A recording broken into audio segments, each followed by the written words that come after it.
বুঝতে পারছি না দেশের কয়েকটা সরকার একটা সরকার শপথ গ্রহণ করেছে 8 তারিখ কিন্তু পাশাপাশি আরো অনেক সরকার চলছে, কতগুলি গঠিত কতগুলি অগঠিত। আপনারা জানেন আন্তর্জাতিক আইনকে কি আইন বলা হবে? এই প্রশ্ন তুলেছিলেন একজন ব্রিটিশ পণ্ডিত জন অস্টিন। উনি বলতেন আন্তর্জাতিক আইন কোনো আইন নয়, কারণ এটা প্রয়োগ করার জন্য কোনো সরকার নেই। তো দেশে যদি আমাদের সংবিধান বলবৎ থাকে, সংবিধানের মূল কথা হচ্ছে জনগণের মৌলিক অধিকার, এবং সেই মৌলিক অধিকার সংরক্ষণ এবং প্রয়োগের জন্য বাস্তবায়নের জন্য জনগণের সরকার নিয়োগ করে। আমাদের যে কয়টি সরকার আছে এটা বলা একটু মুশকিল হচ্ছে। যেমন আমরা এটাকে অভ্যুত্থান বলবো, গণ অভ্যুত্থান বলবো না বিপ্লব বলবো, এই নিয়ে একটা তর্ক আছে। আপনি যদি এটাকে গণ অভ্যুত্থান বলেন, এই গণ অভ্যুত্থানের ফলে এই সরকার গঠিত হয়েছে। কারণ এই সরকার জনগণের ইচ্ছে বাস্তবায়ন করবে না জনগণের ইচ্ছের বিরুদ্ধে যাবে, এটা এই সরকারের বৈধতার মাপকাঠি। এখন ধরুন এই বিপ্লবের সাথে কতগুলি উপপ্লব তৈরি হয়েছে, উপবিপ্লব বলতে পারেন।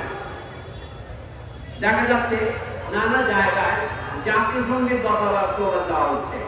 এই বিপ্লবের এইটা কি ঘোষণা ছিল? জনগণের আকাঙ্ক্ষা ছিল গত স্বৈরাচারী ফ্যাসিবাদী সরকার বিচার বহির্ভূত হত্যা সহ বিশেষ করে জুলাই অভ্যুত্থানের আগে যে ব্যাপক লোকহত্যার আয়োজন করেছিল তার বিরুদ্ধে মানুষের তীব্রতা বিক্ষোভ, এবং গত অন্তত 15 বছরের স্বৈর শাসনের বিরুদ্ধে মানুষের বিক্ষোভের কারণটা কি ছিল? মানুষ এই স্বৈর শাসনের নাকপাক থেকে মুক্তি চেয়েছিল নিজের অধিকারকে বাস্তবায়ন করার জন্য। কিন্তু গত 45 দিনে আমরা দেখতে পাচ্ছি নানা জায়গায় বিভিন্ন ধর্মীয় স্থাপনায় হামলা হচ্ছে। এই যে সংগঠিত হামলা একটা দুর্ঘটনাগত হামলা। যেমন ধরেন শুধুমাত্র যে হিন্দু ধর্মের প্রতিষ্ঠানের উপর হামলা হচ্ছে তা নয়, ইসলাম ধর্মীয় নানা প্রতিষ্ঠানের উপর হামলা হচ্ছে, যেমন মাদ্রাসাগুলির উপর হামলা হচ্ছে। এই দেশে গত 800 বছরে বা তারও বেশি সময় ধরে যে ইসলাম ধর্ম প্রচার হয়েছে তাকে এই দেশের সুফি আউলিয়া এবং দরবেশদের একটা বড় ভূমিকা ছিল, এবং সুফি আউলিয়া দরবেশদের সুনামকে অপব্যবহার করে অনেক মাজার ব্যবসা হয়েছে, এটাও সত্য। তো তারপরেও চট্টগ্রামের মাইল বান্ডারের মতো দরবার শরীফে হামলা হয়েছে।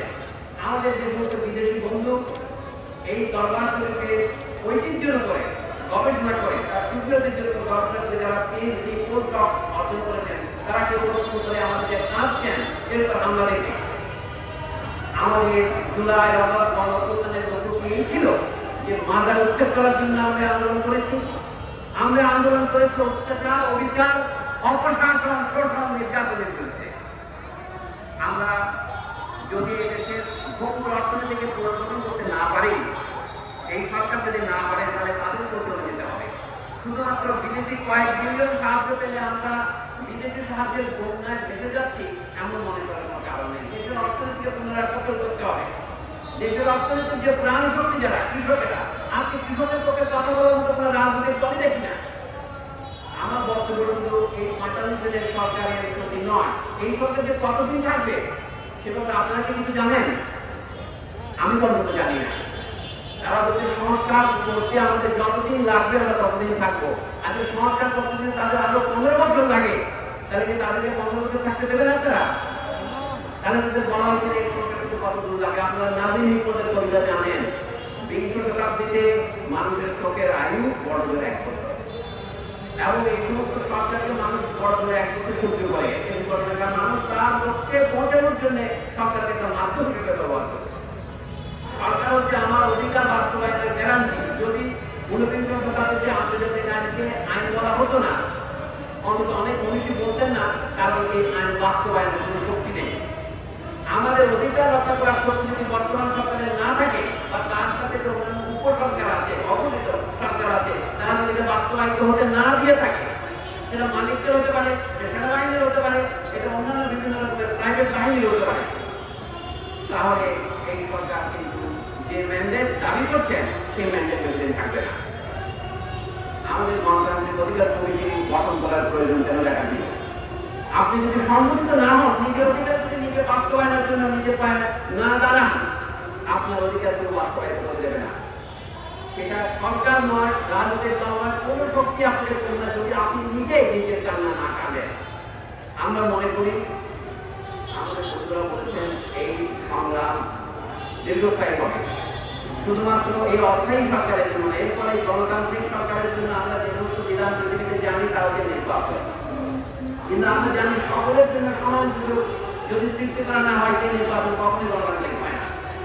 আমরা দুটো কথা স্পষ্ট করে বলতে চাই, আপনারা পরিষ্কার বলছেন উন্নয়নের মাপকাঠি হবে শ্রমিকের ন্যূনতম মজুরি কত সেটা দিয়ে, মাথা পিছু গড় কর্তা আয় কত এটা দিয়ে অর্থনীতিবিদরা বলে থাকেন। বর্তমান সরকারের প্রতিনিধিরা তাই বলবেন আগে তো শেখ হাসিনা আমাদের সরকারের দেশের উন্নতির মাপকাঠি দিয়েছিল মাথা পিছু আয় বেড়ে আমাদের $2,500 $2,700 হয়েছে সেটা, কিন্তু সেই মাপ যে প্রতারণামূলক সেটা আমাদের সবচেয়ে কম বেতনের শ্রমিক পায়, আমাদের কৃষক যে তার পণ্যের দাম পায় না, তার মজুরি এবং আয় তুলনা করলে বোঝা যায় কত বেশি মিথ্যা কথা।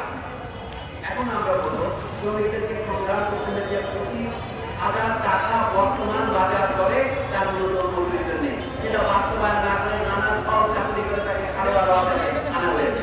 চা শ্রমিকদের আন্দোলনের কথা আপনারা জানেন, তাদের কত টাকা বেতন দেওয়া হয় এবং তাদেরকে মাসে কিছু চাল দেওয়া হয়, সেইটাও বেতন দিতে যোগ হলেও তাদের বেতন মাসে $11,000 দিতে হয় না।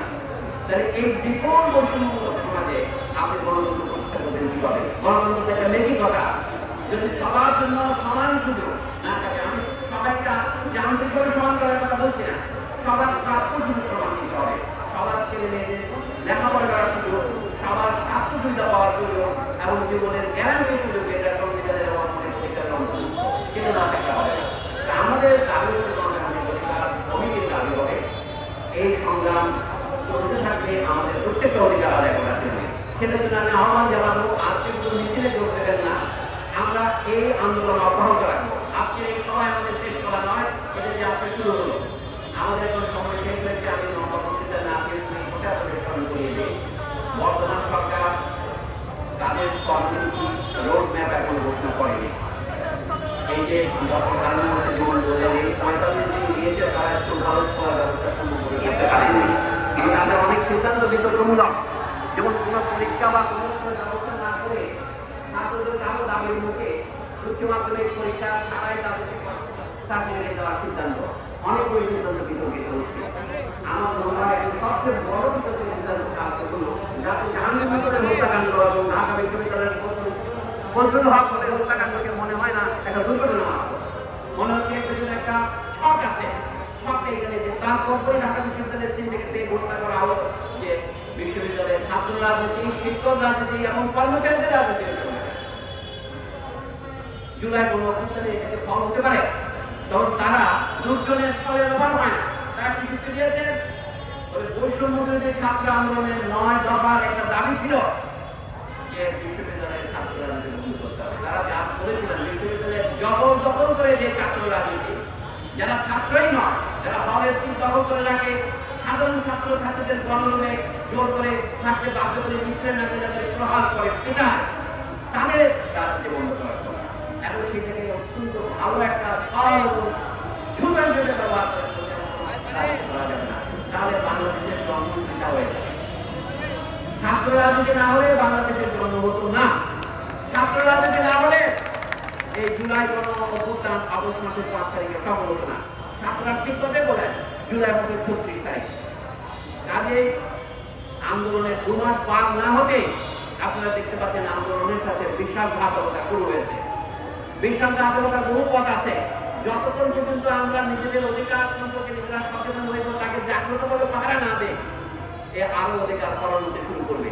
সেইখানেই শুধু গণতান্ত্রিক অধিকার কমিটি নয়, সারা দেশে এ ধরনের কমিটি গঠন করা দরকার এবং সর্বত্র অধিকার রক্ষার জন্য আমাদের সংগ্রামে সামিল হওয়া দরকার। আমি এই বলে আপনাদের কাছে বিদায় চাইছি। ধন্যবাদ।